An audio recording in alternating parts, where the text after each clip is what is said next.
We are discussing about mathematical reasoning, and in this we are going to talk about quantifiers and then implications. So let us start with quantifiers. So in mathematics, we come across many mathematical statements containing phrases like there exists and for every. Now these phrases, these two phrases are called quantifiers. There exists means there is something which is there. For every means for everything, whichever is possible. So these are called quantifiers in mathematical reasoning. And depending upon the context, the phrase there exists, we can replace it by the same, similar or equivalent phrases. There is at least one. At least one is there. Means there is something which is at least one. It is possible to find. That is, it's possible to get something. And finally, there is one more phrase, some. So what I'm trying here to say is that depending upon the context, the phrase there exists can be replaced by all these four. There is at least one, it is possible to find, and some. Let me give you a statement x, and x is given by x plus 4 is greater than 3 for all x belongs to n. What does it mean? This means now I'm using this phrase that there is at least one natural number x. There is at least one natural number x such that x plus 4 is less than 7, x plus 4 is less than 7, or in this case x plus 4 is greater than 3. So that means that for every natural number x plus 4 is greater than 3. So x plus 4, if you give x any number 1 or any number, natural number are starting from 1. So the statement P means that for every natural number x plus 4 is greater than 3. Okay, now let me show you some other terminology here. For every, that is, we are talking about for all. For every means for all, and this is called as universal quantifier. So for every, we'll call it as universal qualifier. For every means for universe, for everything, for every. And the phrase we just talked about, there exists. So it's very specific. It's very specific about existence or happening of something, and this is called, previous one was called universal quantifier, and this one is called as existential quantifier. Existential quantifier. Please listen to me again. For every is universal, there exists is existential. Let me give you an example that x plus 4 is, or x plus 5 is greater than 4. Now if you take any number, any natural number which starts from 1, you add it with 5, it is always greater than 4. So let us denote this by px, x plus 5 is greater than 4. Now you can write this same sentence like this. If, same thing, because this is going to come in the questions also. So for every x belonging to capital N, px. Okay, this is how we are going to write. In later discussions, we won't write again and again for every x belongs to n, x plus 5 is greater than 4. Now next thing which I'm going to tell is very important, which is implications. So in mathematics, we come across many statements of the form if P then Q. That is, P only if Q, and if and only if. These statements are called implication. That is, if it rains, then I will take umbrella. Or P only if Q. P only if Q. This is the same thing. We call it as implication because something implies something. Okay? I will take the umbrella only if it rains. And finally, if and only if and only if and only if my supplementary comes, if and only if my supplementary comes, then I'll go for rechecking of the examination paper. Okay, so these are all if P then Q. If x equals 4, then x square equals 16, because it is true. These are implication. So if then, first of all we'll take if then. So I'll use this arrow sign, means with the double line with an arrow sign, and this is how we represent the implication. So P implies Q, P implies Q. So if P and Q are statement, here P is called as antecedent. And what is Q called? It's called consequent. Okay, so if P and Q are two statements forming the implication, if P then Q will be denoted by this implication. P is called antecedent, Q is called consequent. Now how do the truth and the falsity will be decided? Okay, let me give you the sentences first, then we'll decide what will be the truth and falsity. Say P is given by the number, take any number, the number n, say 43221 is divisible by 3. This is our P. And let us take Q. And the Q is saying the sum of digits forming n is divisible by 3.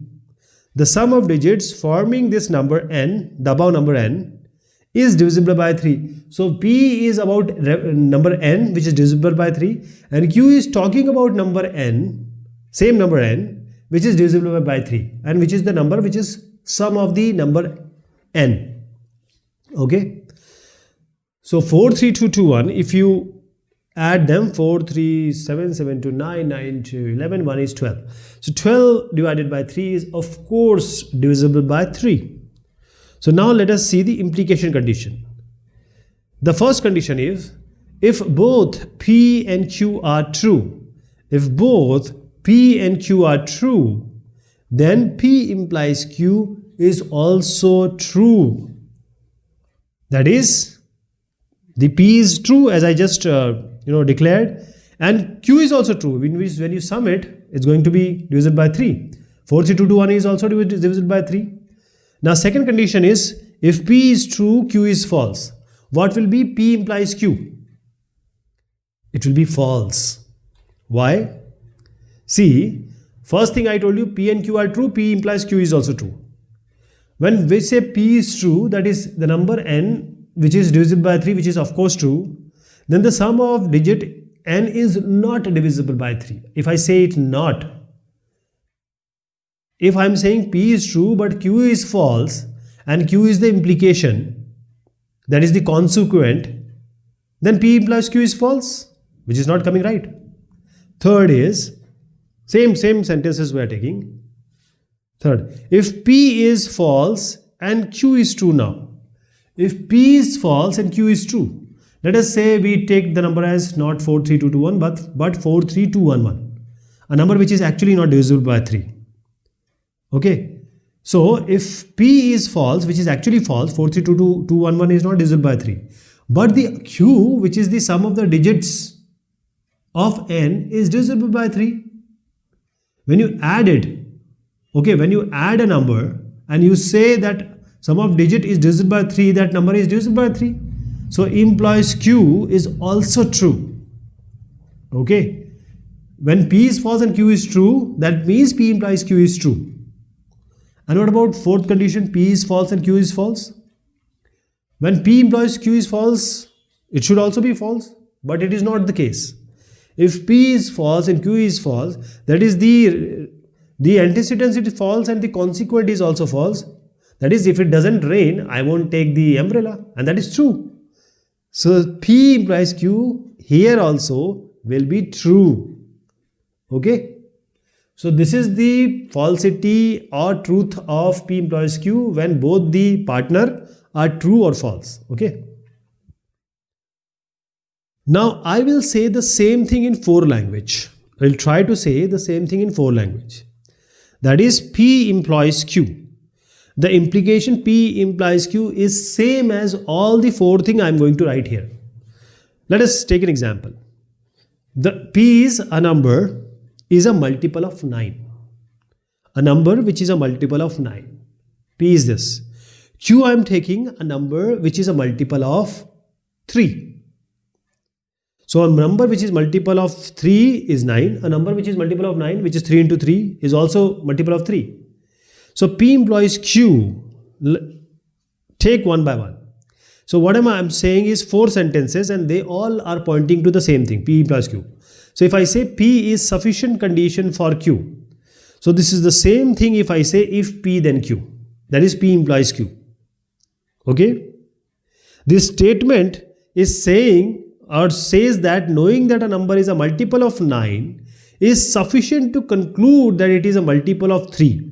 What does it mean? P implies Q, or if P then Q is same as P is sufficient condition for Q. Because 9 is what? 3 into 3. So P is a sufficient condition for Q. So P implies Q and these are same. Second thing I'm also saying, which is again equivalent to P implies Q. That is P only if Q. P only if Q. What does it mean? The given statement says that a number is a multiple of 9 only if it is a multiple of 3. When it is a multiple of 3, it is a multiple of 9 only if it is a multiple of 3, which is true. So P implies Q is same as P only if Q. P only if Q. This is also true. So same P implies Q can be written in 2 ways. They are also giving the same meaning. Third also, Q is necessary condition for P. Now I replaced P with Q. I changed the position. So sufficient condition is just required. Necessary is always required. So Q is necessary condition for P. I have changed them. Now P is here, Q is here. So what does it mean now? Now this statement also means that when a number is a multiple of 9, it is necessary a multiple of 3, which is again true. 3 into 3 is, if you divide 9 by 3, because 9 is of course 3 into 3. So a number, whenever a number is multiplied, is a multiple of 9, it is necessarily a multiple of 3 also. So P implies Q is same as Q is necessary condition for P. Coming to the fourth one. Now let us use negation. Negation of Q implies negation of P. Now see here. This statement says if a number is not a multiple of 3, then it is not a multiple of 9. What does it mean? P implies Q only. So this is same as not Q implies not P. Okay. Again, if a number is not a multiple of 3, then it is not a multiple of 9. It cannot be. It has to be a multiple of 3, then only it can be a multiple of 9. So not Q implies not P is also same as P implies Q, or P if P then Q. Okay. Now I'm going to tell you 3 things: contrapositive, converse and inverse. Contrapositive, converse and inverse. So let me write the example first so that we understand by it. So I'm writing P as a number divisible by 9. Q is a number divisible by 3. Actual statement is if a number is divisible by 9, then it is divisible by 3. So this is our statement. P and Q, I just made a simple statement from the compound statement. The compound statement is if a number is divisible by 9, then it is divisible by 3. Coming to contrapositive.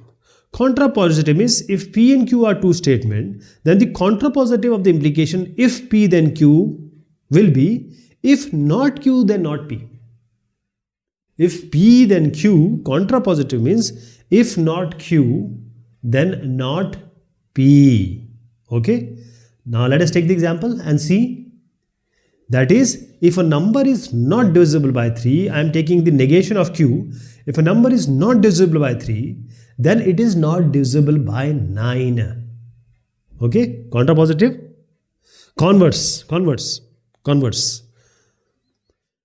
So converse is if P and Q are 2 statements, then the converse of the implication, that is if P then Q, will be if Q then P. Converse of if P then Q will be if Q then P. Okay, if P then Q will be if Q then P. So the converse of this will be if a number is divisible by 3, then it is divisible by 9. If a number is divisible by 3, then it is divisible by 9. Okay, so the converse is like this. If a number is divisible by 3, then it is divisible by 9. This is converse. Okay, converse we change P to Q and Q to P. If P then Q, converse is if Q then P. And third thing is inverse. Inverse means if P and Q are two statements, then the inverse of if P then Q will be if not P then not Q. Now we have not changed the position of P and Q. We have just changed the sign of P and Q. That is, if a number is not divisible by 9, then a number is not divisible by 3. Okay? So this will be the inverse of our actual statement, which was if a number is divisible by 9, then it is divisible by 3. Okay? So contrapositive, converse and inverse of the same if P then Q, according to this example, can be seen. Okay, one more important thing here is if and only if implication.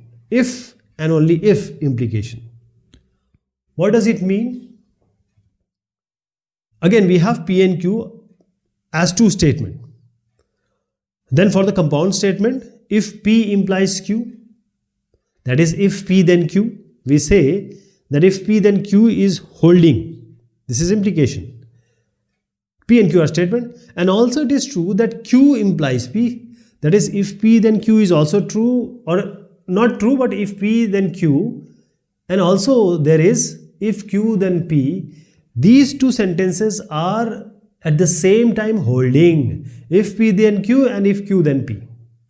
So we will say that this is if and only if denotation. We will denote it by two lines. Both sides we have angle bracket. For example, a triangle is equilateral if and only if it is equiangular. That is, if and only if implication I am using. A triangle is equilateral if and only if it is equiangular. Because you can just say equiangular. Let me make a triangle and show you that all the angles are same. Then we have equilateral triangle. So what we are saying is that if the statement we take P as a triangle is equilateral, this is P. P will be a triangle is equilateral. And what will be Q? A triangle is equiangular. So we can say a triangle is equilateral if a triangle is equilateral, then a triangle is equiangular. You can again say if a triangle is equiangular, then a triangle is equilateral. So both the ways it is true, if P then Q and if Q then P. So that is why it is if and only if implication. Okay. So this is all about quantifiers and implication. Next time we are going to talk about the validity, which is very important. Okay. Till then, thank you so much and take care of yourself.